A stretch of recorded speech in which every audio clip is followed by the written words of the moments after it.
حضرت عمر فاروق رضی اللہ تعالیٰ عنہ کے ایک غلام تھے، وہ پانی لینے کنویں پہ گئے. ادھر سے انصار میں سے، چونکہ حضرت عمر کے غلام مہاجر تھے، انصار میں سے ایک شخص پانی لینے پہلے سے آیا ہوا تھا. پانی بھرنے میں کوئی اختلاف ہو گیا، جھگڑا ہو گیا، مار کٹائی تک نوبت آ گئی. حضرت عمر کے غلام نے کچھ چیز مار دی، اس شخص کو زخمی ہو گیا. اس نے پکارا، عبداللہ بن ابی سلول نے سمجھا کہ موقع اچھا ہے، دوڑا ہوا آیا اور آ کر اس نے کہا انصار مدینہ بھاگ کے آؤ، جلدی آؤ. اور بڑے غلط جملے استعمال کیے. کہنے لگا اگر ان لوگوں کو تم اپنا بچا کچا کھانے کو نہ دیتے مہاجروں کو تو آج یہ تمہارے سر پہ نہ بیٹھتے.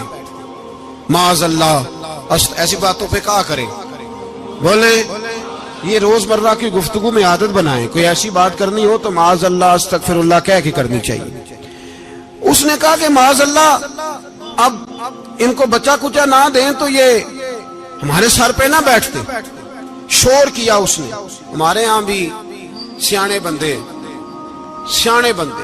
پنچایت کے لوگ وہ کہتے ہیں تو اس برادری کے بچے سے ہی مار کھا ہے، پتہ ہی نہیں چلا، جا اسے مار کے آ، سر پھاڑا، یہ کار پھوڑ دے اس کا سر اور دیکھ میں دیکھ لوں گا بعد میں جو ہوگا. یہ عقل مند لوگوں کے مشورے نہیں، یہ جاہل لوگوں کے مشورے.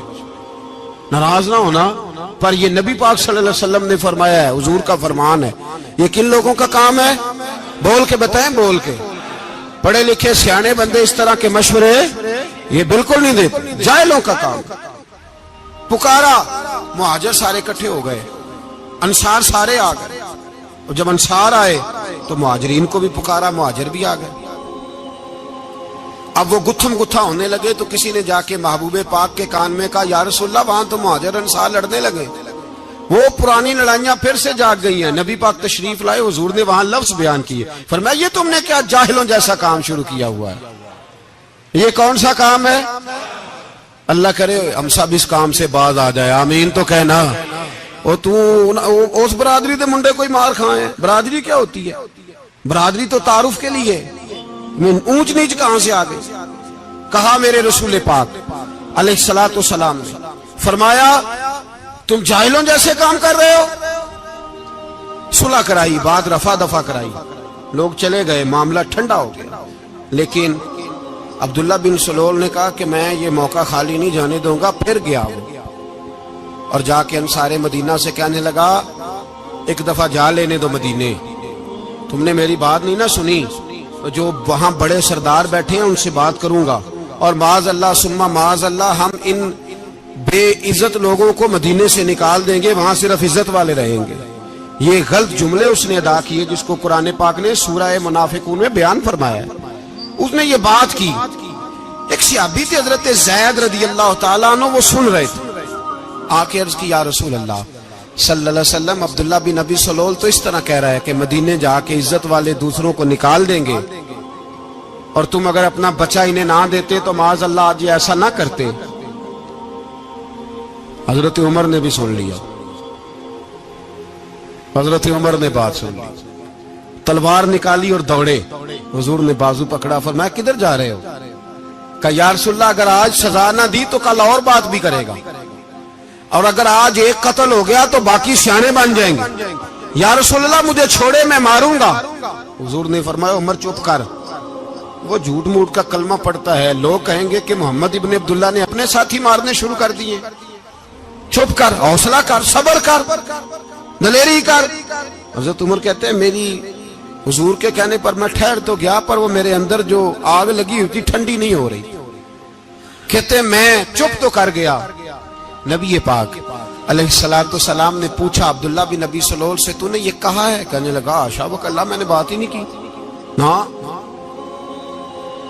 اب لوگ کہنے لگے کہ زید تو نوجوان ہے تو یہ بوڑھا آدمی ہے، چلو صحیح کہتا ہوگا. حضور بھی خاموش ہو گئے. اللہ پاک نے قرآن مجید نازل فرما دیا. فرمایا اللہ نے سن لی ان کی بات جنہوں نے یہ کہا ہے. اور پھر لفظ بڑے حسین ہے، فرمایا یہ کہتے ہم عزت والے ہیں؟ نہیں، وللہ العزت ولرسولہ وللمؤمنین. فرمایا عزت تو اللہ کے پاس ہے، اللہ کے رسول کے پاس ہے، اور عزت تو مومنوں کے پاس ہے. مومنین کے پاس عزت ہے. یہ قرآن پاک نے سارا مضمون بیان کر دیا کہ عبداللہ بن ابی سلول غلط کہتا ہے اور حضرت زید صحیح کہتے ہیں. حضور نے کچھ نہیں فرمایا, جا رہا ہے قافلہ. جب مدینے کی سرحد آ گئی نا, حدود مدینہ منورہ کی شروع ہوئی, تو عبداللہ کا اپنا بیٹا, اس کا نام بھی عبداللہ بن عبداللہ تھا, اپنا بیٹا اس کا بڑا مخلص جانثار غلام تھا میرے رسول پاک صلی اللہ علیہ وسلم کا. وہ تلوار لے کے مدینے کی حد پہ کھڑا ہو گیا اور کہنے لگا, میرے باپ تو نے اتنی بے ایمانی کے لفظ کہے کہ میں ان کو نکال دوں گا. کہے اپنی زبان سے کہ میں ذلت والا ہوں, رسول پاک کو اللہ نے بڑی عزت عطا فرمائی, کہے ورنہ میں تیری گردن کاٹ دوں گا. بول. کہے حضور بھی عزت والے اور نبی پاک کے غلام بھی عزت. کہے اپنی زبان سے کہے میرے رب کا یہ فرمان ہے, وَرَفَعْنَا لَكَ ذِكْرَكَ, ابھی میں خود تیرے لیے تیری شانوں کو بلند فرما دوں گا.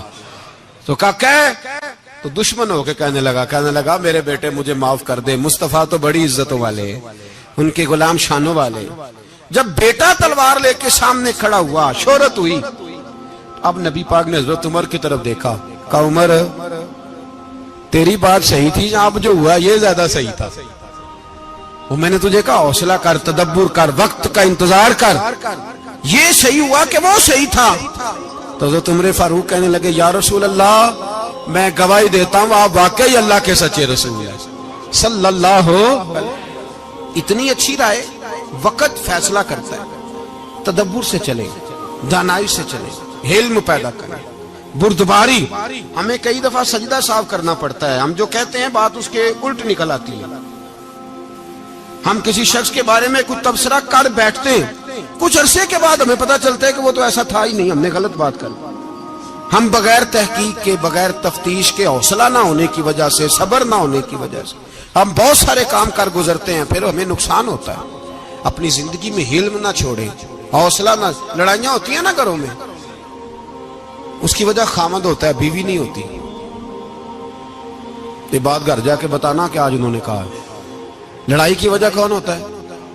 نہ بولو تسی, پر میں تے آنکھ ہی چھڑیا ہے, وہ تو ریکارڈ ہو گیا ہے. لڑائی کی وجہ کون ہے؟ جڑے باتیں لڑتے ہیں وہ کندے ہی نہیں پے.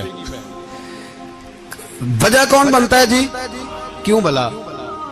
اس لیے کہ نبی پاک صلی اللہ علیہ وسلم نے فرمایا عورت کی عقل آدھی ہے, تو تیری تو پوری ہے نا.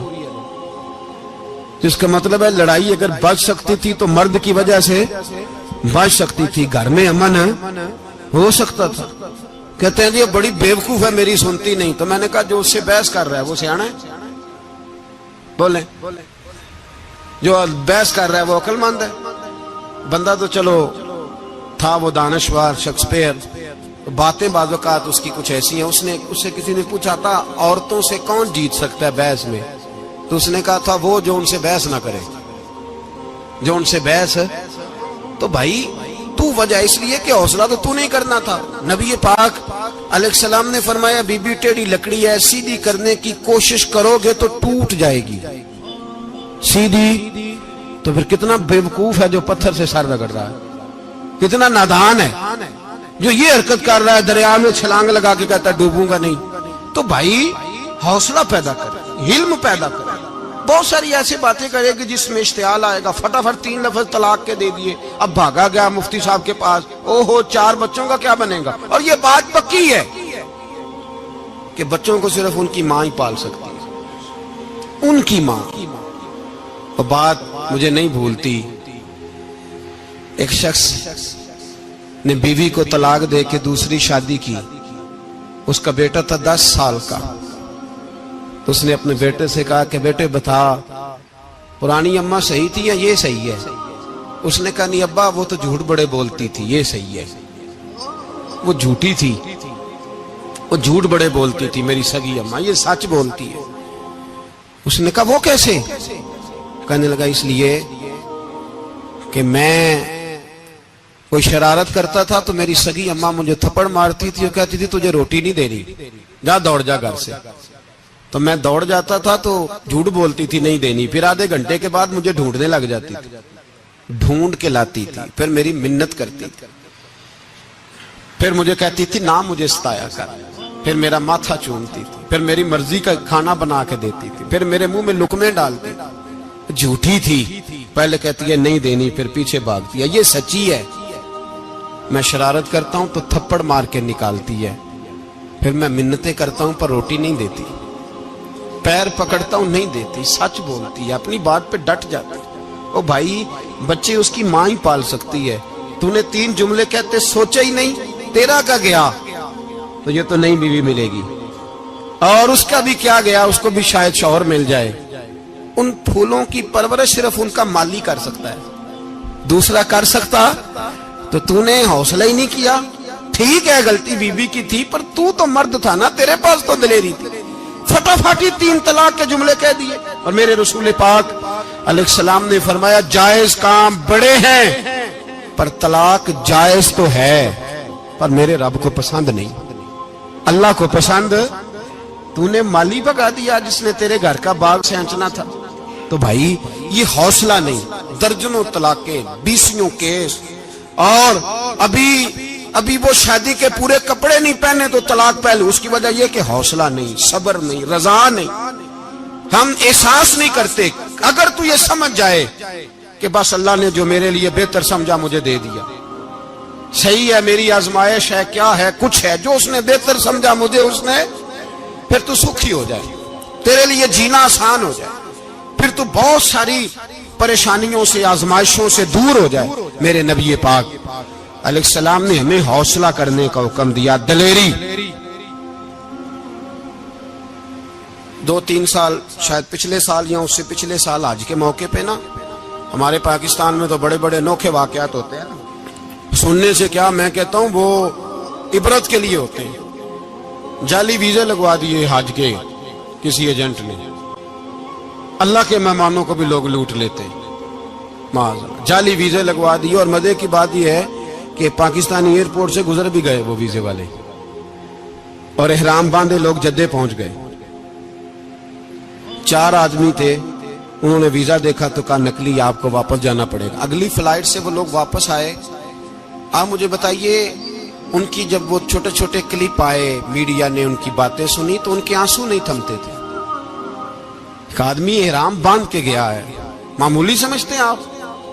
میرے جیسا غریب آدمی کبھی اس نے ارادہ کیا ہو مدینے جانے کا، لیٹ ہو جائے تو کلیجہ پھٹنے کو آتا ہے، کچھ مجبوریاں پیروں میں آ جائے، نہ جا سکے تو پتہ نہیں کتنی توبہ کرنے کو دل کرتا ہے کہ کہیں غلطی تو نہیں ہو گئی، کوئی ایسی بات تو نہیں نکل گئی۔ یقین کریں طبیعت پریشان ہو جاتی، یار کوئی ایسا کام تو نہیں ہوگا جس کی وجہ سے یہ بات ہوئی۔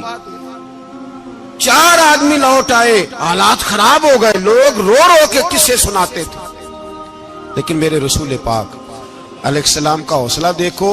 حضور کعبے کا بھی کعبہ، حضور مالک، حرم کے مالک مطلق، جن کے صدقے اللہ نے کعبہ کو بیت اللہ بنایا۔ حاجیو آؤ شہنشاہ کا روضہ دیکھو، کعبہ تو دیکھ چکے، اب کعبے کا بھی کعبہ دیکھو۔ حضور 1400 صحابہ کو لے کے گئے عمرہ کرنے، مقام حدیبیہ پر پہنچے تو کافروں نے روک لیا، ہم عمرہ نہیں کرتے، تو اور میں خادم اور جو وارث و مالک ہیں 1400 صحابہ، ہم نہیں عمرہ کرنے دیتے، واپس جائیے۔ صلح لکھی جا رہی ہے، صلح کی شرطیں کیا ہیں؟ مکے سے کوئی آدمی غلطی سے بھی مدینے چلا گیا، مکے کا آدمی تو مسلمان اگر ان کے ظلم سے تنگ آ کے، مکی مسلمان کافروں کے ظلم سے تنگ آ کے مدینے چلا گیا تو مدینے والے واپس کریں گے، اور اگر مدینے سے کوئی شخص غلطی سے بھی مکے چلا گیا تو مکے والے واپس نہیں کریں گے۔ اتنی سخت شرائط، حضرت عمر غصے سے کانپنے لگے، صحابہ پریشان ہیں، پر میرے رسول پاک نے صبر دکھایا، حوصلہ، تدبر، یہ تدبیر ہے، صبر ایک بہترین تدبیر ہے، اگر کوئی اپنائے تو بہترین طریقہ ہے۔ حضور نے فرمایا ہمیں منظور ہے، صلح کرو، اور اتنا سخت حکم ہے، کہنے لگے 1400 احرام والے واپس جائیں، بعد میں آنا، اس وقت نہیں عمرہ کرنے دیں گے۔ میرے نبی پاک علیہ السلام، مجھے بتاؤ، مجھے اور آپ کو دکھ ہوتا ہے، تیاری ہو تو پروگرام رہ جائے، تو اگر احرام باندھا ہو اور اللہ کے رسول نے بندھوایا ہو تو حضور واپس لوٹنے لگے تو کتنی تکلیف کی بات ہے۔ حضور نے فرمایا چلو آئندہ آئیں گے، معاہدہ لکھا جا رہا ہے، حضرت علی معاہدہ لکھ رہے ہیں, لکھو محمد الرسول اللہ صلی اللہ علیہ محمد الرسول اللہ صلی اللہ علیہ وسلم اور قریش مکہ کے بیچ معاہدہ. یہ تحریر لکھی جا رہی تھی تو ابو سفیان بول پڑا, کہنے لگا جی ہم محمد الرسول اللہ نہیں لکھنے دیں گے معاذ اللہ, یہی تو ہمارا جھگڑا ہے. اگر آپ کو رسول اللہ مان لیا تو پیچھے رہ کیا گیا, محمد ابن عبداللہ لکھیں. حضور نے حضرت علی سے فرمایا رسول اللہ کاٹ کے محمد ابن عبداللہ لکھو.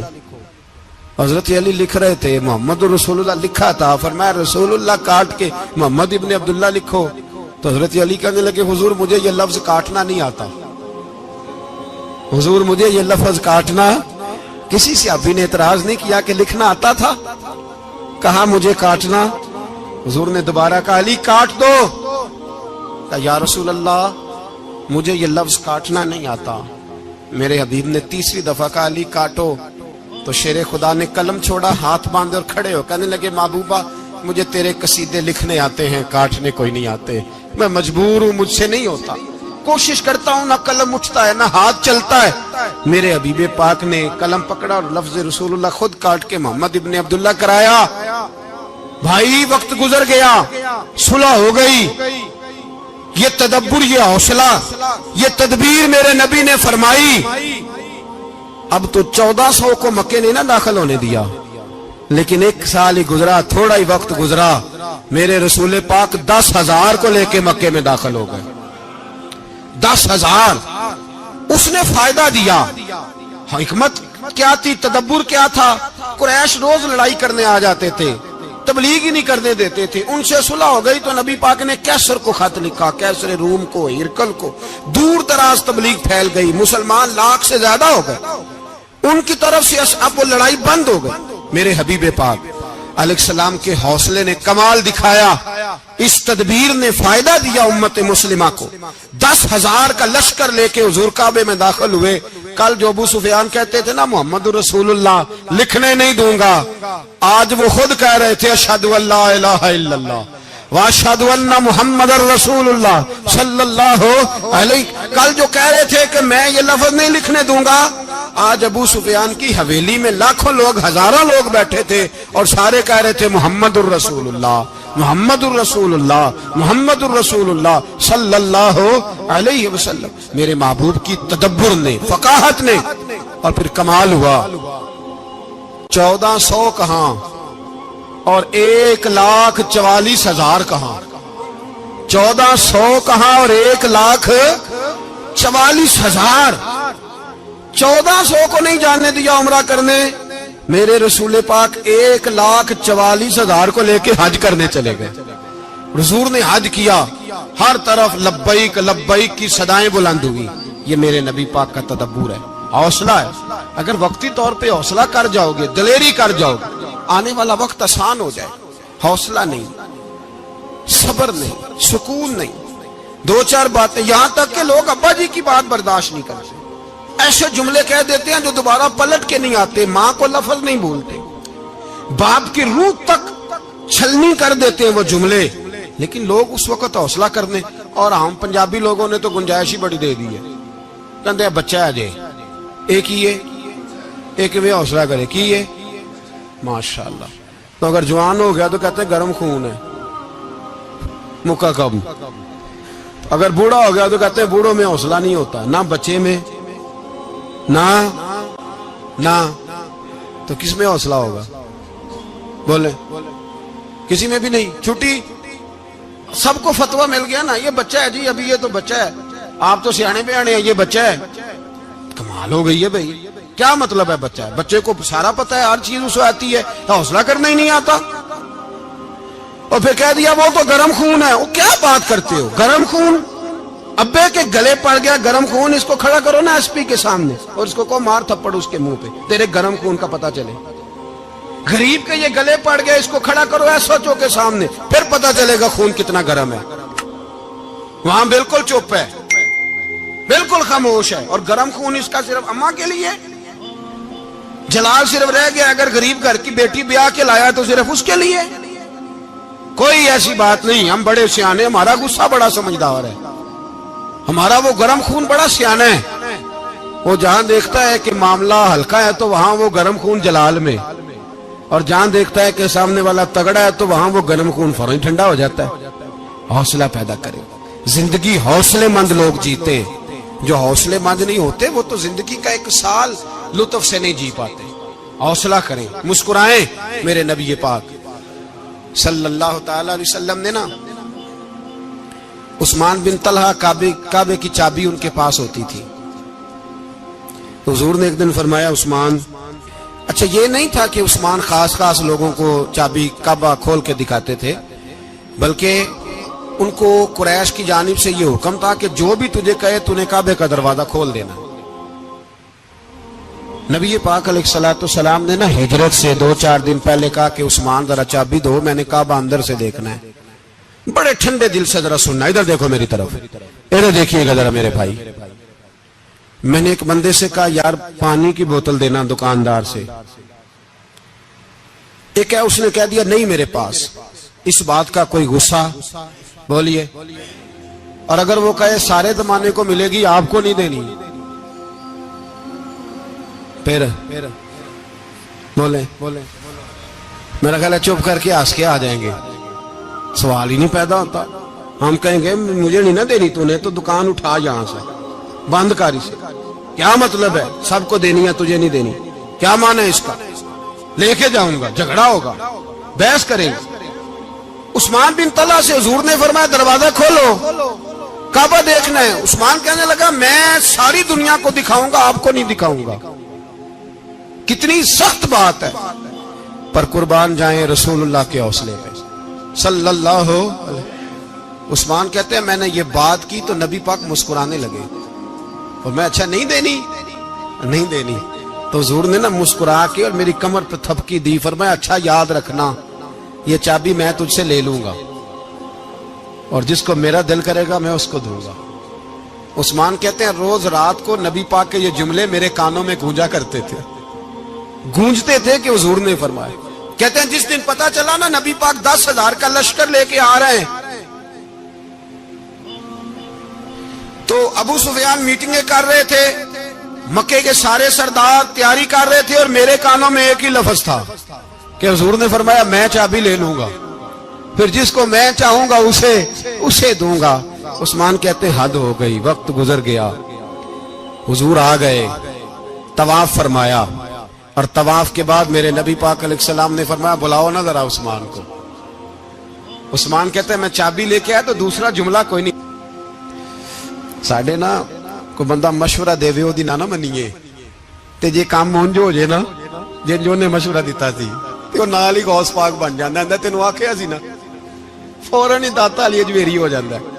وہ کہندا تینوں پتہ نہیں میں کڈا ولی اللہ، تینوں میں آکھیا سی میں انج نہ کر، اور بندہ پریشان ہوتا ہے، کام الٹ ہو گیا، اور لاگوں آکھی جاندا ویکھو جی میں تے تانوں پہلو ہی آکھیا سی جی۔ عجیب بات ہے، شیخ چلی کی طرح پیچھے پڑ جائے گا، میں نے تو پہلے ہی کہا تھا۔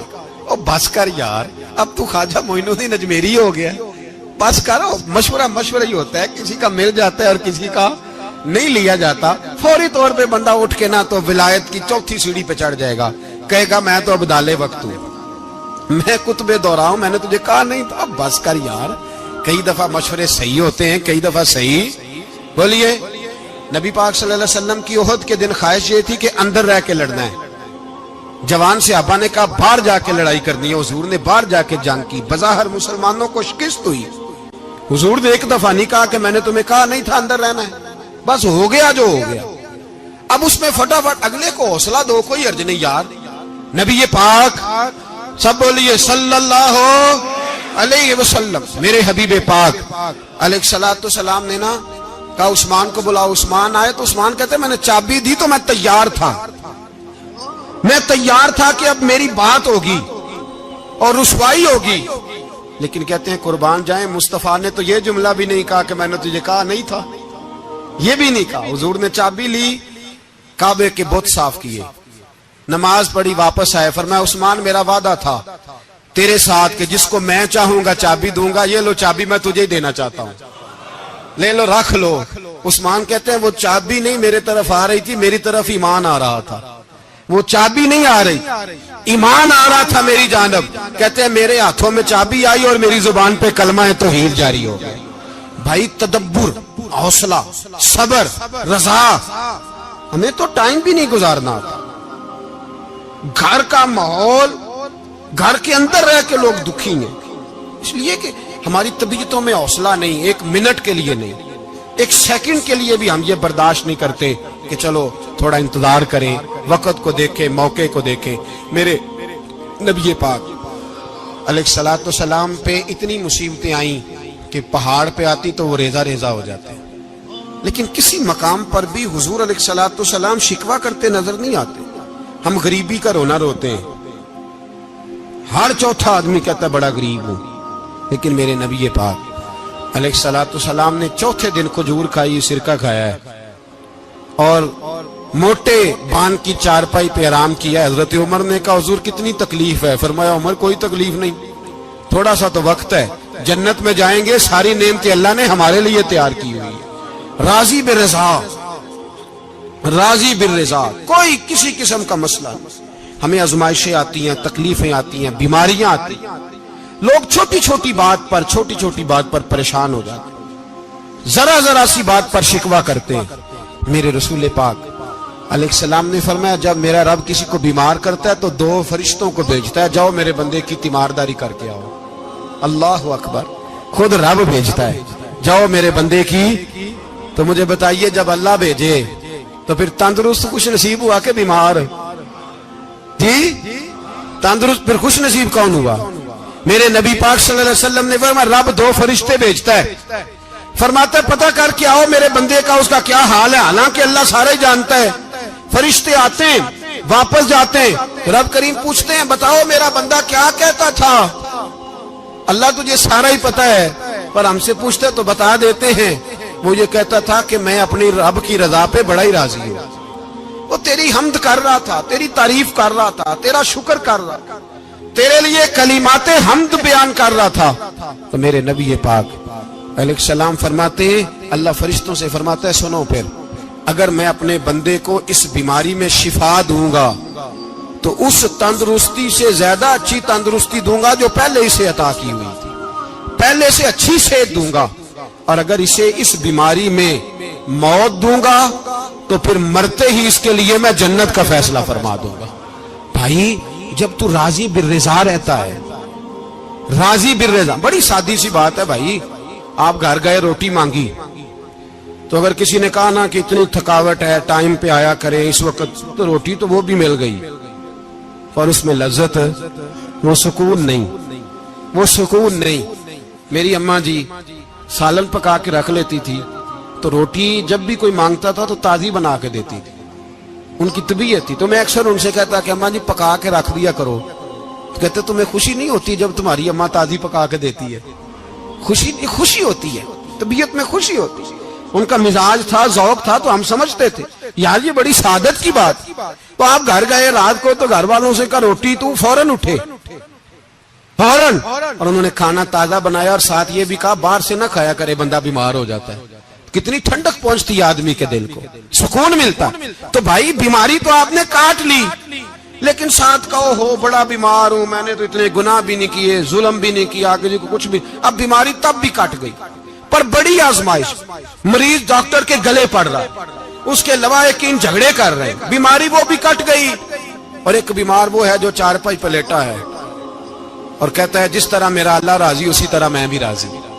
تو بیماری اس کی بھی کٹ گئی. حضرت یونس علی نبینا علیہ الصلوۃ والسلام نے ایک دن حضرت جبریل امین ملنے آئے تو جناب یونس علیہ السلام کہنے لگے اے جبریل، اللہ کے نیک بندوں میں جو اللہ کو اس وقت سب سے زیادہ پسند ہے نبیوں کے بعد، توجہ کرنا بات پر، جو سب سے زیادہ اللہ کو پسند ہے نبیوں کے بعد ولیوں میں، اور سب سے زیادہ اللہ جس کو اللہ کی بارگاہ میں عبادت گزار لکھا جاتا ہے، میری اس بندے سے ملاقات کرا.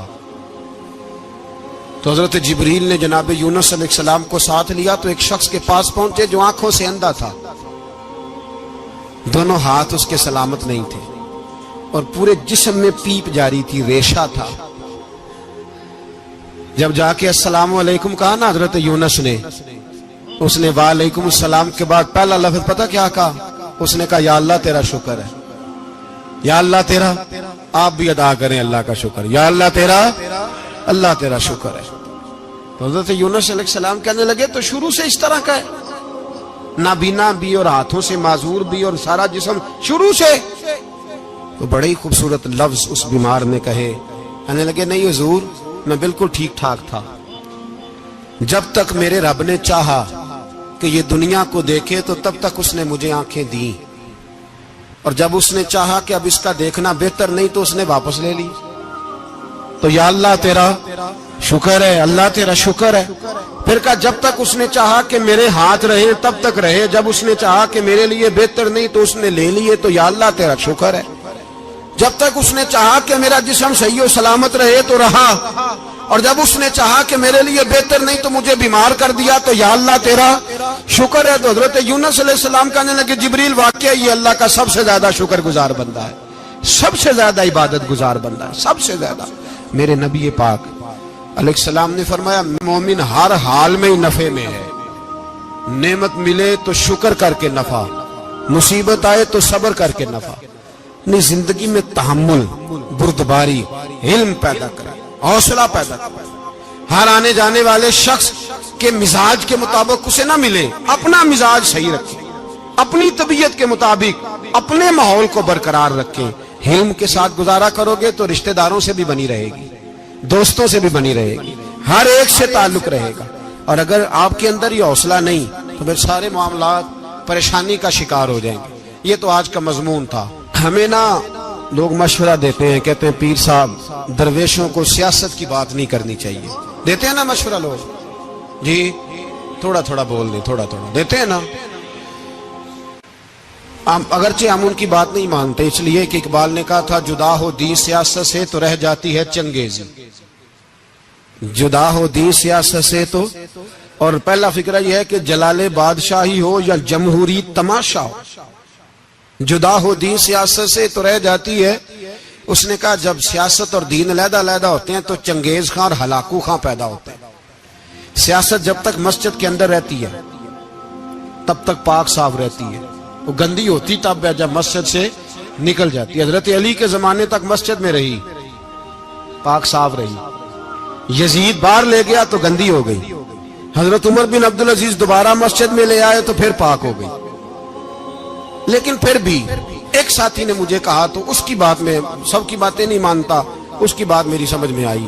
وہ کہنے لگا جی اصل بات یہ ہے کہ سیاسی تبصرے تجزیے ہم اخباروں میں ٹی وی پہ جا کے بیٹھے, جا کے بڑی مہربانی میری طرف دیکھیں, وہ ہم سنتے رہتے ہیں تو ہمارا دل کرتا ہے مسجد میں صرف ہم رسول اللہ کا پیار ہی سنیں.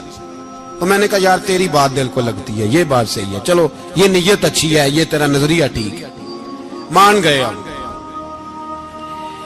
میں چلا گیا دکاندار کے پاس اور میں نے اس کو جا کے کہا کہ گاڑی کا انجن کھولو, اس طرح کرو, اس طرح. اس نے کہا مولانا آپ جا کے نا گھر تو فقہ کی کتاب کھولیں, اس لیے کہ گاڑی کے انجن کے بارے میں آپ کو معلومات, یہاں اگر آپ نے یہ کام کرنا ہے تو اس کو پڑھیں, کسی استاد کے پاس ورکشاپ پہ آئیں, آپ کے ہاتھوں کو, منہ کو, چہرے کو مٹی لگے, دھواں لگے, گریس لگے, پھر آپ کو پتہ چلے گا انجن کیسے کھلتا ہے. صحیح کہہ رہا ہوں نہیں صحیح کہہ رہا؟ دعا گلا تو یہاں کر چڑی جائے, صحیح کہہ رہا ہوں جی. اگر مولوی کو اجازت نہیں سیاست کی بات کرنے کی, اور مولوی کو اجازت نہیں کہ انجن کی بات کرے, تو سیاستدان کو اجازت ہے دین کی بات کرنے کی. یہاں تو وہ آئے نا مدرسے میں پڑھے, پورا دین حاصل کرے, پھر وہ بولے تو پھر تو ٹھیک ہو گیا. لیکن جب اسے سورۃ اخلاص بھی سیدھی نہیں آتی تو فتوے دینے کی اس کو ضرورت ہے کوئی؟ بولے نا یار کیوں چھیڑتے ہیں سیاست؟ ہم نہ پچھلے جمعے جلوس نکالنا چاہ رہے تھے ختم نبوت کی ترمیم کے حوالے سے.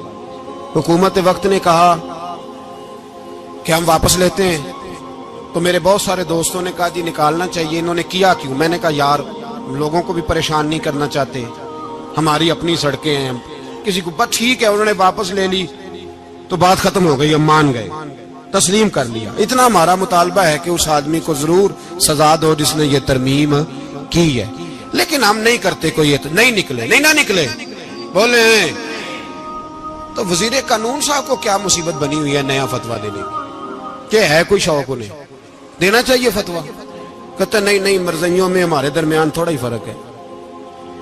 مجھے یوں لگتا ہے کہ یہ جان بوجھ کر کوئی نہ کوئی ایسی شرارت کرتے ہیں جس سے لوگ اشتعال میں رہے. جان بوجھ. حلم، حوصلہ، صبر ذات کے بارے میں تو ہے، لیکن اگر کوئی رسول پاک کی بے ادبی کرے تو پھر حوصلے کی بات ہے ہی نہیں. پھر تو جہاد کی بات ہے. اور میں دیانتداری سے مسجد میں باوضو بیٹھ کر جمعے کے دن مشورہ دیتا ہوں حکومت کو اور وزیر قانون کو مشورہ دیتا ہوں کہ نہ فرعون کی حکومت ساری زندگی رہی، نہ نمرود رہا، نہ جاج بن یوسف رہا، نہ یزید رہا. اور یار درباری بن کے حکمرانوں کی چاپلوسی کرتے کرتے تم یہاں تک آ گئے ہو کہ اب نبی پاک کی عزت کو ہاتھ ڈالنا شروع کر دیا ہے. اور آپ یقین کریں سیاسی جماعتوں کا اتنا برا حال ہے کہ ان کے لیڈر کے بارے میں کوئی بات کرے تو پاگل ہو جاتے ہیں یہ احتجاج کر کر کے.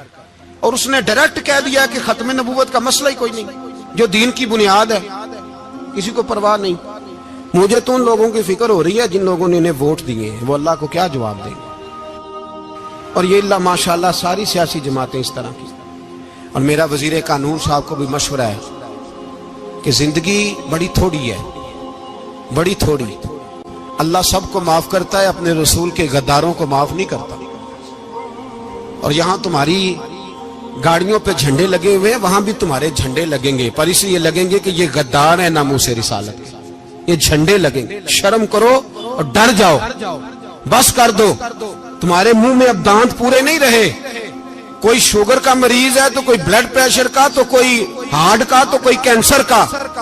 شرم کرو اور اپنی قبر کی بھی تھوڑی سی فکر کرو.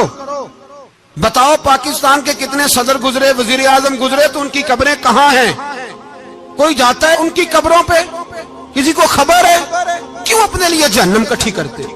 سارا کچھ دنیا داری رہ گئی ہے، سارا کچھ صرف یہی رہ گیا. حضرت ابو بکر سردار تھے، حضرت عمر سردار تھے قبیلے، حضرت عثمان سردار تھے. انہوں نے سرداریوں کو ٹھوکر مار کے رسول اللہ کے قدموں میں بیٹھنا پسند کی. سرداریاں چھوڑ کے غلام بن گئے. تم سرداریاں بچانے کے لیے رسول اللہ کی غداری کرتے ہو، شرم نہیں آتی. اور قوم شکوہ ہے مجھے ان لوگوں سے جو مولوی تو کہہ دیتے ہیں تو سیاست نکار، اور کسی سیاستدان کو منع نہیں کرتے کہ جب تجھے سورت فاتحہ بھی نہیں آتی تو تجھے کس نے اجازت دیا اتنی بڑی بات. اور میں نے پچھلے سے پچھلے جمعے بھی کہا تھا، پھر کہتا ہوں اور آن دی ریکارڈ کہتا ہوں، مرزائی کل بھی کافر تھے، آج بھی کافر، اور قیامت تک. اور جو ان کے کفر میں شک کرے وہ بھی، اور پکا بے ایمان ہے، کافر ہے. وہ وزیر قانون ہو یا صوبائی ہو یا وفاقی ہو، من شک فی کفر ہی فقط کفر. جو مرزائی کے کفر میں شک کرے وہ بھی کافر ہے. ہمارے رسول آخری رسول ہے. ہم کسی کو یہ اجازت نہیں دیں گے کہ وہ ختم نبوت میں رکھڑا ڈالنے کی کوشش کرے. ہم کسی کو یہ اجازت ہے. اور تم نے قوم کو لوٹا، لوٹتے رہو. اب ایمان پہ ڈاکے تو نہ ڈالو. تمہیں دولت لوٹ کے پیٹ نہیں بھرا، اب ایمان لوٹنا شروع کر لیا ہے. تمہارا فیکٹریاں لوٹ کر، قومی خزانہ لوٹ کر پیٹ نہیں بھرا. بھائی مانو اب دین بیچ کر اپنی حکومتیں پکی کرو گے. اور وہ لوگ بھی تیار ہو جائیں جو ان بھائی مانوں کو منتخب کرتے ہیں، ان سے بھی سوال کرے گا ختم نبوت کا موضوع قیامت کے دن کہ تم بتاؤ. ان کو سپورٹ کرتے تھے جو رسول اللہ صلی اللہ علیہ وسلم کے بعد بھی کسی نبی کو نبی ماننا درست جانتے تھے. شرم آنی چاہیے، خیال ہونا چاہیے. اور میں نے کہا کہ ہمارا دل نہیں چاہتا، آپ یقین کریں. ہمیں شوق ہے جلوس نکالنے کا، تمہارے خلاف باتیں کرنے کا. تم نے روز تھرمامیٹر نکالا ہوتا ہے، چیک کرتے ہو کہ ایمان کتنا ہے کتنا نہیں ہے. یہ پاکستان اگر صوبہ سندھ ہے تو حضرت عبداللہ شاہ غازی کا ہے، اگر بلوچستان ہے تو حضرت بابا عبد الرحمان کا ہے، اور اگر پشاور ہے تو وہ صوفیاء کا ہے، اور اگر یہ دھرتی پنجاب ہے تو یہ داتا علی اجویری کی ہے، یہ بابا فرید الدین کی ہے. اس میں کسی غدار کو قبضہ کرنے کی اجازت بالکل نہیں ملے گی. اور ہم وہ لوگ بھی نہیں جو چپ کر کے اندر سوتے رہیں، قوم جو کرتی ہے کرتی رہے، ہمیں پرواہ نہیں. نا، ایسی کوئی بات نہیں. کوئی بندہ نہ سمجھے کہ انہیں ہوش نہیں، انہیں پتہ نہیں. ہمیں سارا کچھ ہی آتا ہے. پھر اگر کل کو کوئی ممتاز قادری پیدا ہو گیا تو شکوہ نہ کرنا. کل کو کوئی پھر سے آمر چیما نکل آیا تو شکایت نہ کرنا، یاد رکھنا۔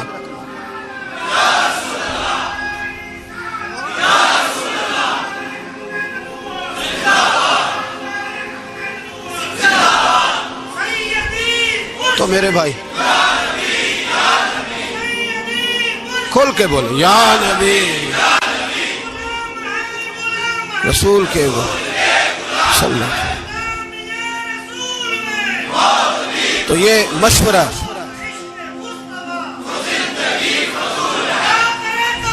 جزاک اللہ، تو یہ تمہیں مشورہ ہے۔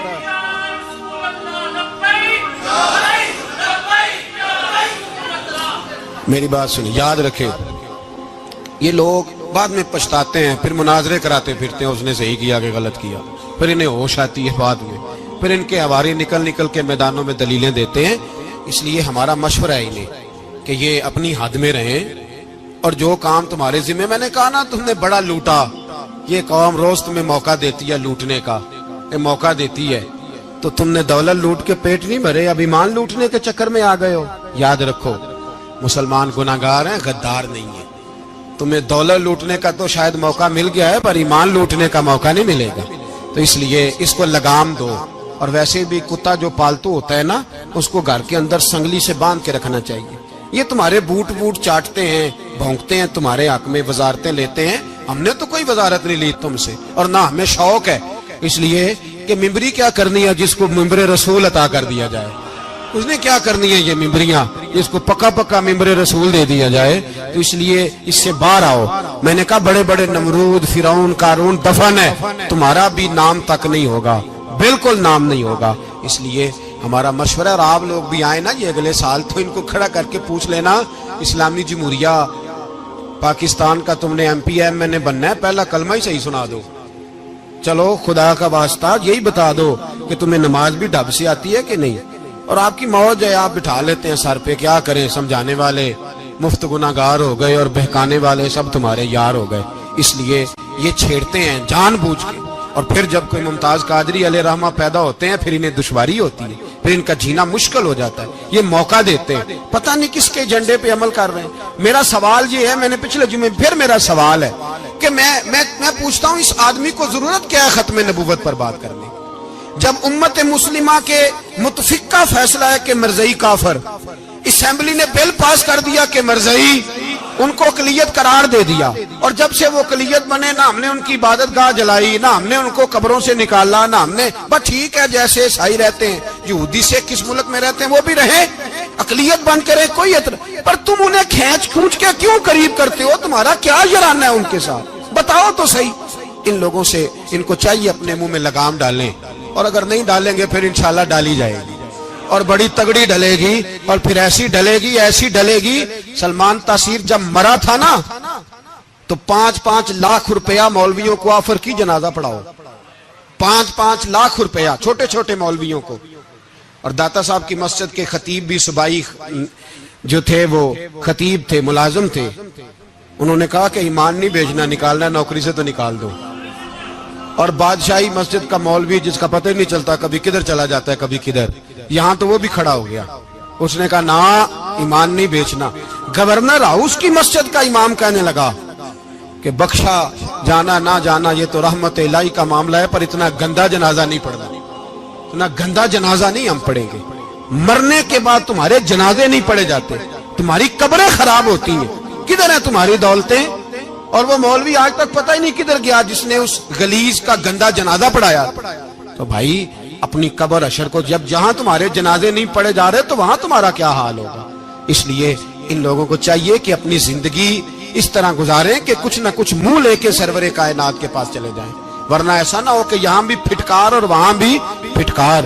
اس لیے ہمارا مطالبہ ہے حکومت سے کہ شرم کرو، اور ایسے بھائیمانوں کو، کالے ناگ جو تم نے بھرتی کی ہوئے، ان کو نکالو، اور اگر تعریفیں کروانی ہو، تلوے چٹوانے ہو تو اندر کمروں میں ان سے چٹوا لیا کرو، ان سے کہو کہ یہاں ہماری نوکری کرو، باہر نکل کے رسول اللہ صلی اللہ علیہ وسلم کے دین کے بارے میں گفتگو نہ کرو، اس لیے کہ اللہ تبارک و تعالیٰ نے اس دین کے اندر بڑا حسن اور بڑا جذبہ رکھا ہوا ہے، بڑا وقار ہے۔ ہمارا مطالبہ ہے حکومت سے کہ ختم نبوت کے مسئلے پر کوئی سیاستدان گفتگو نہ کرے۔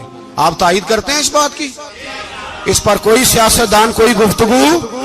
ہمارے پاس بڑے تماشے ہیں سیاست کرنے کو، باقی تماشوں پہ سیاست کرو. یہ رسول اللہ کی ناموس کا معاملہ ہے، یہ چھیڑنے کی تمہیں اجازت ہو. مجھے سمجھ نہیں آتی یار، جب بات ختم ہو گئی، اسمبلی نے بل واپس لے لیا، تو صوبائی وزیر قانون کو آخر تکلیف کیا ہے؟ آپ کے پاس جواب ہے کوئی اس بات کا؟ بات ختم ہو گئی، ہم نے جلوس نہیں نکالا، چھوڑ دیا، خاموش ہو گئے. علماء نے میٹنگیں بلائی تھی، کینسل کر دی، ٹھیک ہے جی بات. اب دوبارہ سے کیوں چھیڑتے ہو؟ پھر کہتے ہیں احتجاج ہوتا ہے، شور ہوتا ہے. تم خود ایسی حرکتیں کرتے ہو جس سے افراتفری پیدا ہوتی ہے. یہ ملک رسول اللہ کے نام پہ بنا ہے، اور قیامت تک یہاں وہی ہوگا جو میرے رسول پاک صلی اللہ علیہ وسلم کی رضا ہوگی. اور نبی پاک کے قانون کے خلاف کوئی قانون یہاں چل سکتا؟ اللہ ہمیں سمجھنے کی توفیق عطا. پی کے میں پریم دے مٹ وچوں لا اپنے آپ دا مچ لئیے، خشک ملا دی واز نو کی کرنا، تے عشق والیاں تو سودا سچ لئیے. سودا سچ دا ملدا سچیاں تو، ایویں سودا خریدنا کچ لئیے. تے بلے شاہ دے وانگ نشان صوفی جے کر نچنا پوے تاں نچ لئیے. بلے شاہ دے وانگ نشان صوفی جے کر نچنا پوے تاں نچ لئیے.